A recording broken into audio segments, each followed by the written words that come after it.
ಸಿದ್ದರಾಮುಲ್ಲಾ ಖಾನ್ ಇಂದ ಅನಂತಕುಮಾರ್ ಹೆಗಡೆ ವಿರುದ್ಧ ಕೈ ಕಿಡಿಕಾರ್ತಾ ಇದೆ. ಸಂವಿಧಾನ ಬದಲಿಸುವ ಆ ವ್ಯಕ್ತಿ ಮಾತಿಗೆ ಯಾವ ಬೆಲೆನೂ ಇಲ್ಲ. ಅನಂತಕುಮಾರ್ ಹೆಗಡೆ ಅಂತವರನ್ನ ಕಿತ್ತೆಸಬೇಕು ಅಂತ ಸಿಎಂ ಸಿದ್ದರಾಮಯ್ಯ ಹೇಳಿದ್ದಾರೆ. ಸಿಎಂ ಸಿದ್ದರಾಮಯ್ಯ ವಿರುದ್ಧ ಮತ್ತೆ ನಾಲಿಗೆ ಹರಿಬಿಟ್ಟಿದ್ದಾರೆ ಅನಂತಕುಮಾರ್ ಹೆಗಡೆ. ಸಿದ್ದರಾಮಯ್ಯ ಅವರು ಈ ದೇಶದವರಲ್ವಾ, ಕರ್ನಾಟಕದವರಲ್ವಾ? 10 ವರ್ಷದಲ್ಲಿ ಮೋದಿ ಸಾಧನೆ ಬಗ್ಗೆ ನನಗಂತೂ ಗೊತ್ತಿಲ್ಲ ಅಂತ ಲಾರ್ಡ್ ಅವರು ಹೇಳಿದ್ದಾರೆ. ಅವರನ್ನ ಮೆಂಟಲ್ ಆಸ್ಪತ್ರೆಗೆ ಸೇರಿಸಬೇಕು ಅಂತ ಎಂಬಿ ಪಾಟೀಲ್ ವ್ಯಂಗ್ಯವನ್ನ ಆಡಿದ್ದಾರೆ.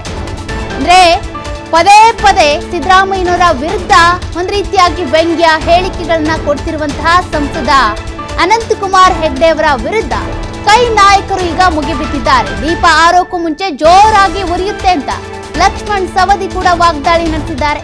ಸಿದ್ದರಾಮುಲ್ಲಾ ಖಾನ್ ಅಂತ ಅನಂತಕುಮಾರ್ ಹೆಗಡೆ ಅವರು ಸಿದ್ದರಾಮಯ್ಯನವರಿಗೆ ಹೇಳಿದ್ದಕ್ಕೆ ಒಬ್ಬೊಬ್ಬರಾಗಿ ಕೈ ನಾಯಕರು ಈಗ ಅನಂತಕುಮಾರ್ ಹೆಗಡೆ ವಿರುದ್ಧ ಮಾತನಾಡ್ತಿದ್ದಾರೆ. ಇಲ್ಲಿ ನಮ್ಮ ಸಿದ್ದರಾಮುಲ್ಲಾ ಖಾನ್ ಈ ಗ್ಯಾರಂಟಿ ಕೊಟ್ಟುಗುಟ್ಟಿಗೆ ಇವತ್ತು ನಮ್ಮ ಸರ್ಕಾರಿ ನೌಕರಿಗೆ ಕೊಡ್ಲಿಕ್ಕೆ ಪಗಾರ ಇಲ್ಲ.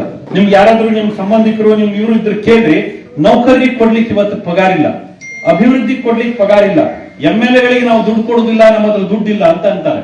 ಹಿಂದುಳಿದವರಿಗೆ ಮತ್ತು SC ST ಗಳಿಗೆ ಕೊಟ್ಟಿರೋ 11,000 ಕೋಟಿ ರೂಪಾಯಿ ಅನುದಾನ ನಾಪತ್ತೆ ಆಗುತ್ತಿದೆ. ಮೋದಿಯವರು ಅದನ್ನು ಮಾಡಿಲ್ಲ. ಹಿಂದುಳಿದವರಿಗೋಸ್ಕರ SC ST ಗಳಿಗೆ ಇಟ್ಟಿರೋ 11,000 ಕೋಟಿ ರೂಪಾಯಿ ಇದ್ದಕ್ಕಿದ್ದಂತೆ ನಾಪತ್ತೆ ಆಗಿದೆ ಕರ್ನಾಟಕದಲ್ಲಿ. ಇವತ್ತು ಗಲಾಟೆ ನಡೆದಿದೆ. ರಾಜ್ಯ ಸರ್ಕಾರ ದಿವಾಳಿ ಆಗ್ತಾ ಇದೆ. ಈ ತರ ಗ್ಯಾರಂಟಿ ಮೋದಿ ಕೊಟ್ಟಿಲ್ಲ. ಮೋದಿ ಗ್ಯಾರಂಟಿಗೂ ಸಿದ್ದರಾಮುಲ್ಲಾ ಖಾನ್ ಗ್ಯಾರಂಟಿಗೂ ವ್ಯತ್ಯಾಸ ಇದೆ. ಇವರು ರಾಜ್ಯವನ್ನ ಲೂಟಿ ಹೊಡೆದು ರಾಜ್ಯವನ್ನ ದಿವಾಳಿ ಮಾಡಿ ಓಟ್ ತಗೋಬೇಕು ಅಂತ ಅಲ್ರಿ ಅಪ್ಪ. ಇಷ್ಟು ಹೆಸರಿಗೆ ಸರ್ಕಾರ ನಾವು ಯಾವತ್ತೂ ನೋಡಿದಿರಕ್ಕಿಲ್ಲ. ಕಾಂಗ್ರೆಸ್ನವರು ತುಂಬಾ ಮಂದಿ ಮುಖ್ಯಮಂತ್ರಿಗಳನ್ನು ನೋಡಿದೀವಿ, ಜನತಾದಳ ಸರ್ಕಾರ ನೋಡಿದೀವಿ. ಇಷ್ಟು ದರಿದ್ರ ಸರ್ಕಾರವನ್ನು ನಾವು ನೋಡಿಲ್ಲ. ನಮಗೆ ಟ್ಯಾಕ್ಸ್ ಕೊಟ್ಟಿಲ್ಲ, ನಾವು ಟ್ಯಾಕ್ಸ್ ಹಣದ ಬಾಕಿ ಕೊಟ್ಟಿಲ್ಲ ಅಂತಾರೆ. ಅಲ್ರಿ, ತಮಿಳುನಾಡವ್ರಿಗೆ ಇಲ್ದಿರೋ ವೇದನೆ, ಆಂಧ್ರದವ್ರಿಗೆ ಇಲ್ದಿರೋ ವೇದನೆ, ಕೇರಳದವರಿಗೂ ಇಲ್ದಿರೋ ವೇದನೆ, ಇವ್ರಿಗೆ ಯಾಕೆ? ಅವ್ರು ಕೇಳ್ಬೇಕಿತ್ತಲ್ಲ.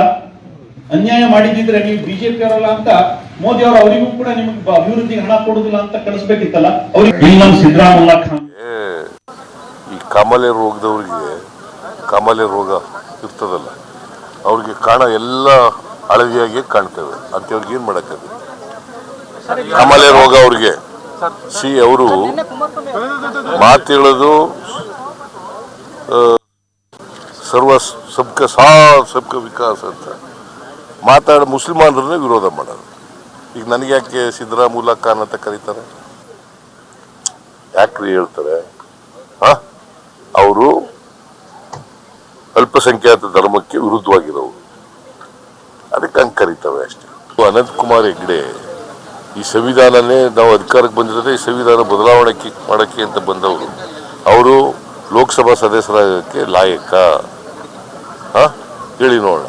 ಅಂಥವ್ರು ಇಂಥ ಹೇಳಿಕೆ ಕೊಟ್ಟರೆ ಇದಕ್ಕೆ ಯಾವ ಕಿಮ್ಮತ್ತು ಇರ್ತದೆ? ಹೇಳಪ್ಪ. ಮಿನಿಸ್ಟರ್ ಆಗಿದ್ದಾಗ ಹೇಳಿದ್ದದು, ನಾವು ಅಧಿಕಾರಕ್ಕೆ ಬಂದಿರೋದೇ ಸಂವಿಧಾನ ಬದಲಾವಣೆ ಮಾಡಲಿಕ್ಕೆ. ಅವ್ರಿಗೆ ಸಂವಿಧಾನದ ಬಗ್ಗೆ ಗೌರವ ಇಲ್ಲದಿದ್ದವರು ಲೋಕಸಭಾ ಸದಸ್ಯರಾಗಲಿಕ್ಕೆ ಲಾಯಕ? ಮೊದಲು ಅನಂತಕುಮಾರ್ ಹೆಗಡೆ ಅವ್ರನ್ನ ಎಲ್ಲರೂ ಒಯ್ದು ಮೆಂಟಲ್ ಆಸ್ಪತ್ರೆಗೆ ಸೇರಿಸ್ಬೇಕು. 5 ವರ್ಷ ಇವರು ಕಾಣೆಯಾಗಿದ್ದರು, ಎಲ್ಲಿ ಕೂಡ ಇರಲಿಲ್ಲ. ಇವತ್ತು ದಿವಸ ಮತದಾರರಿಗೆ ಮೋತಿ ತೋರಿಸಿಲ್ಲ. ಇವತ್ತು ಈಗ ಚುನಾವಣೆ ಬಂದ ಮೇಲೆ ಈ ರೀತಿ ಹಿಂದೂ ಮುಸ್ಲಿಂ ಹೇಳಿಕೆ ಕೊಡೋ ಮೂಲಕ ಲೋಕಸಭೆ ಚುನಾವಣೆಗೆ ಸ್ಪರ್ಧೆ ಮಾಡ್ಲಿಕ್ಕೆ ಬಯಸಿದ್ದಾರೆ. ಹಿಂದೆ ಇವರು ಸಂವಿಧಾನವನ್ನು ತಿರ್ಸಬೇಕು ಅಂತ ಹೇಳಿದರು, ಇದೇ ಮಹಾಶಯರು ಸಚಿವರಾಗಿದ್ದಾಗಂತಾರೆ. ಸೊ ಇಂಥವ್ರ ಬಗ್ಗೆ ಭಾಳಷ್ಟು ಏನು ಮಾತನಾಡುವಂಥ ಅವಶ್ಯಕತೆ ಇಲ್ಲ. ಇವ್ರನ್ನ ಯಾರೂ ಗಂಭೀರವಾಗಿ ಪರಿಗಣಿಸೋದಿಲ್ಲ. ಇದು ಒಂದು ಅನಂತಕುಮಾರ್ ಹೆಗಡೆ ಎಂದು ಒಂದು ಚುನಾವಣೆ ಗಿಮಿಕ್. ಇದು ಹಿಂದೂ ಮುಸ್ಲಿಂ ಅಂತ ಎದಕ್ಕೆ ತರ್ತಾ ಇದಾರೆ ಹೇಳ್ರಿ? ಚುನಾವಣೆ ಬಂದತ್ತಲ್ಲ ಈಗ. ಮತ್ತೆ ಇದು ನೋಡ್ರಿ, ಚುನಾವಣೆ ಬಂದಾಗ ಇಂಥವೇ ಮಾತಾಡೋದು, ಇಂಥವೇ ಹೋಗೋದು, ಈಗ ಅದೇನು ಹೊಸದಲ್ಲ. ಈಗ ಚುನಾವಣೆ ಬಂದಾಗ ಮತ್ತೆ ಹಿಂದೂ ಮುಸ್ಲಿಂ ಆಗತ್ತೆ ಅಂತ ಗೊತ್ತಾಯ್ತು ನಮ್ಗೆ. ಇದ್ರ ಬಿಟ್ಟು ಬೇರೆ ಇದೆ. ಇರ್ತಕ್ಕಂಥ ಎಲ್ಲ ಪ್ರಾಡಕ್ಟ್ಗಳು ಚೈನೀಸ್. ಇವತ್ತು ನಿಮ್ಮದು ಮ್ಯಾನುಫ್ಯಾಕ್ಚರಿಂಗ್ ಯೂನಿಟ್ನಲ್ಲಿ ನಿಮಗೆ ಈ ಆಟೋ ಸ್ಪೇರ್ಸ್ಗಳೆಲ್ಲ ಬರ್ತಕ್ಕಂಥ ಚೈನಾದೇ ಬರ್ತದೆ. ಮೇಕ್ ಇನ್ ಇಂಡಿಯಾ ಹೋಯ್ತು. ಮೇಕ್ ಇನ್ ಇಂಡಿಯಾ ಹೋಯ್ತು. ಮೇಕ್ ಇನ್ ಇಂಡಿಯಾನಿಗೆ ಏನಾಗಿದೆ ಅದ್ರ ಬಗ್ಗೆ ಚರ್ಚೆ ಮಾಡೋಣ. 450 ಕೋಟಿ make in India publicity Bharat ಸರ್ಕಾರ ಬೇರೆ ಬಿಟ್ಟುಬಿಡ್ರಿ ಖರ್ಚಾಗಿರ್ತಕ್ಕಂಥದ್ದು. ಮೇಕ್ ಇನ್ ಇಂಡಿಯಾ ಮಾಡ್ತೀವಿ ಅಂತೇಳಿ ಪ್ರಾರಂಭ ಆಗಿರ್ತಕ್ಕಂಥದ್ದು. ಮೇಕ್ ಇನ್ ಇಂಡಿಯಾ ಬಗ್ಗೆ ಎಲ್ಲರೂ ಒಂದರ ಚಕ್ಕರ ಯಾರನ್ನ ಬಿಜೆಪಿ ಅವ್ರು ಮಾತನಾಡ್ತಾರ? ಇದು ಹಿಂದೂ ಮುಸ್ಲಿಂ ಅಂತ ಎದಕ್ಕೆ ತರ್ತಾ ಇದಾರೆ ಹೇಳ್ರಿ? ದೀಪ ಆರು ಮುಂದೆ ಸ್ವಲ್ಪ ದೊಡ್ಡದಾಗಿ ಆರ್ತದ, ನೋಡ್ತಿರಲ್ಲ ನೀವು. ಹಂಗೆ ಅನಂತಕುಮಾರ್ ಹೆಗಡೆ ಅವರು ರಾಜಕೀಯದಿಂದ ಕಳೆದು ಹೋಗ್ತಕ್ಕಂಥ ಸಂದರ್ಭದಲ್ಲಿ ಇಂಥ ಆವಾಜ ಶಬ್ದಗಳನ್ನು ಮಾತನಾಡಿ ತಮ್ಮ ಅಸ್ತಿತ್ವವನ್ನು ತಾವೇ ಕಳ್ಕೊಳ್ತಕ್ಕಂಥದ್ದು ಪ್ರಾರಂಭವಾಗಿದೆ. ವಿನಾಶಕಾಲೇನ ವಿಪರೀತ ಬುದ್ಧಿ. ನಾನು ಹೇಳಿದ್ದಲ್ಲ, ದೀಪ ಆರು ಮುಂದೆ ದೊಡ್ಡದಾಗಿ ಆರ್ತದ ಅಂತೇಳಿ.